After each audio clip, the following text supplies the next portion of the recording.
The language of deceit. Notes and extracts. The threat of war and the plot of business. Consistent mindlessness. War is the murder of logic and the silent suffocation of the truth. It is an act that instantly makes all parties guilty of the same crime.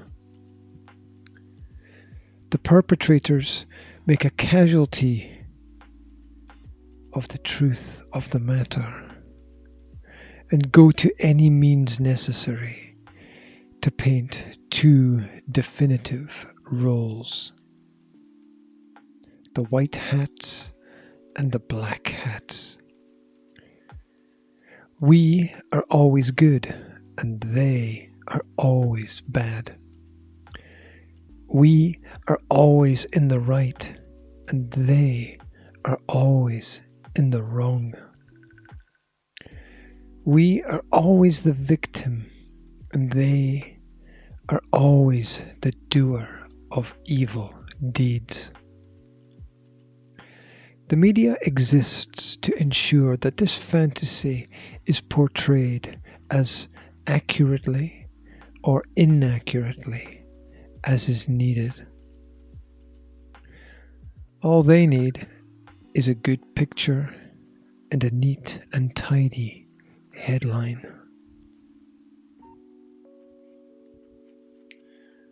All wars are bankers' wars. War is the currency of consent. This has always been true. Wars begin with a feverish rush on borrowing so that investors can invest in whatever they believe will create the most sizable profits. Money is spent, time is spent, rewards must return.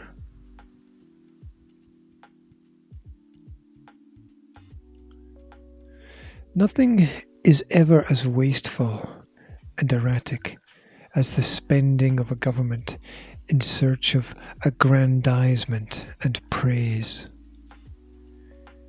Government not only looks forward to the profits of wars, but also the attention it can garner from the inevitable focus and direction sought by a manipulated, controlled, and disempowered public who have been scared witless by propaganda as harmful as bullets and bombs. Words can lead to wars even faster than deeds.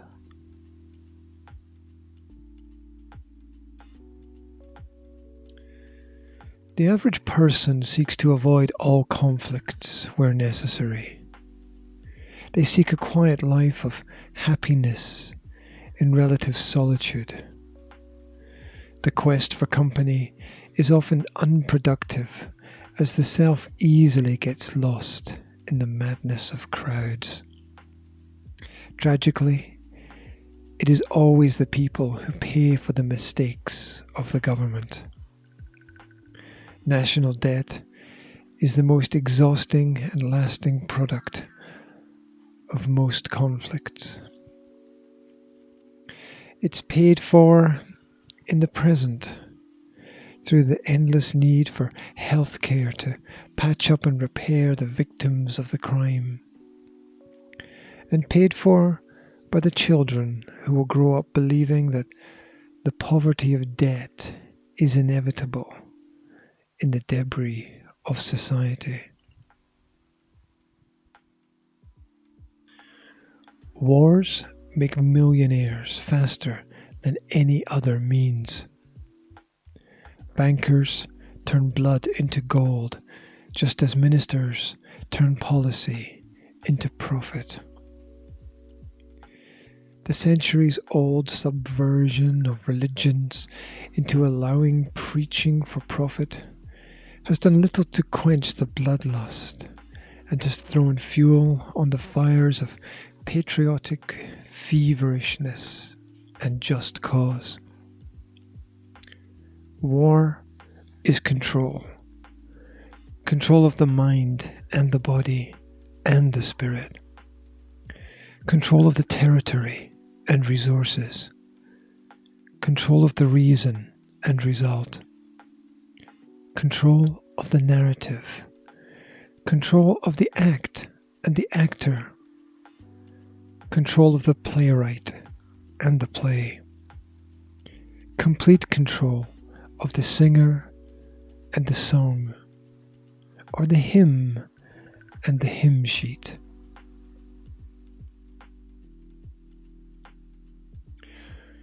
We rally around flags and emblems. We rally around colours and shapes. We rally around ideas and ideals. We rally around leaders and leadership. We rally around anything that promises security. Of course, this is always a false sense of safety. National and international conflicts only produce shattered minds and broken hearts. In the most modern terms, war is an attempt to rip apart the very fabric of the universe. And why? It seems to matter little, as the public have little or no chance against the masterstrokes of policy made in private and planned decades in advance.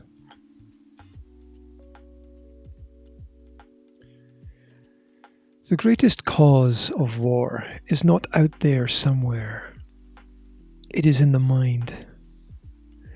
Much of the origins of war are in the past, in the sense that they rest in the childhoods of the fear-mongers and saber-rattlers.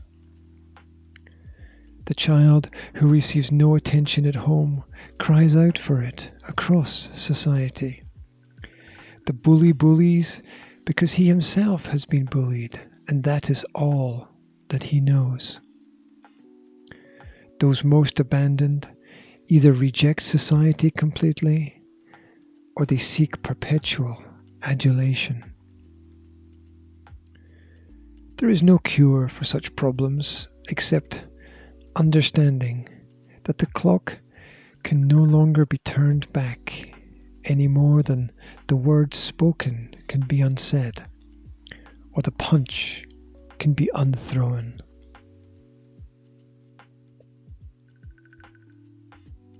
It's all a ruse, a trick, sleight of hand. A deal in the back room or behind closed doors. The government euphemistically borrows everything it can, and it pays the producers of the products. The right pockets are filled with the right stuff. The makers of weapons of mass destruction and mass instruction will justify their due. And they buy their advertisements and seek to influence the ideologies of all societies. Great equals good, might equals right. Culture is cultivated and then harvested.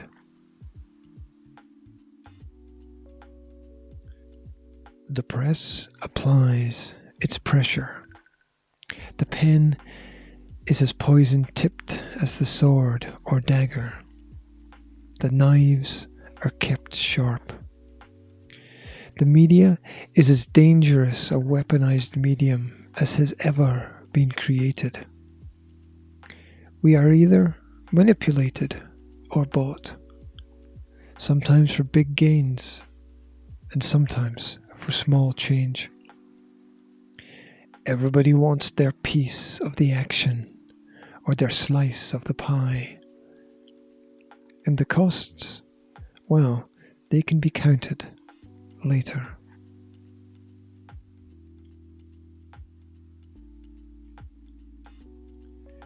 Everything is for sale at the right price. Well, almost. Because when nothing is left, then nothing is left. A bare cupboard is the wrong place to be searching for food. Eventually, you always run out of other people's money, just as the Great Wars eventually ran out of bodies, with the schoolhouses empty and the staff rooms bare. And snap, just as easily as necks and arms are broken like twigs under a boot, the national currency gets reset, and we all land on a snake that negates all of the previous ladders. Yes, it's as simple as those childhood games. And once the game is finished, you pack up all the pieces and put them back in the box.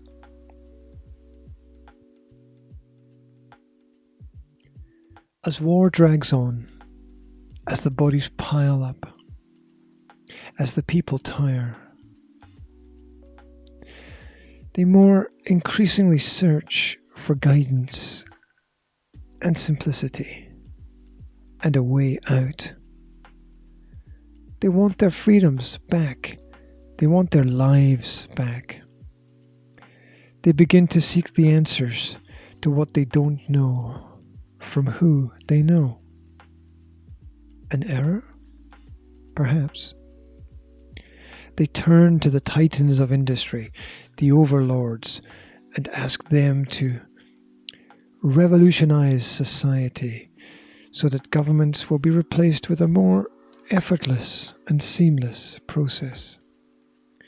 Maybe a technological one, where the difficult decisions are made by machines rather than by people. After all, people make mistakes. The Titans believe that the ends should and will always justify the means, and that the natural order of things should and will always prevail. Of course, you can't appreciate the order if you have not first experienced the chaos. So the madness continues, with solutions apparently just out of reach. The language of deceit. Notes and extracts.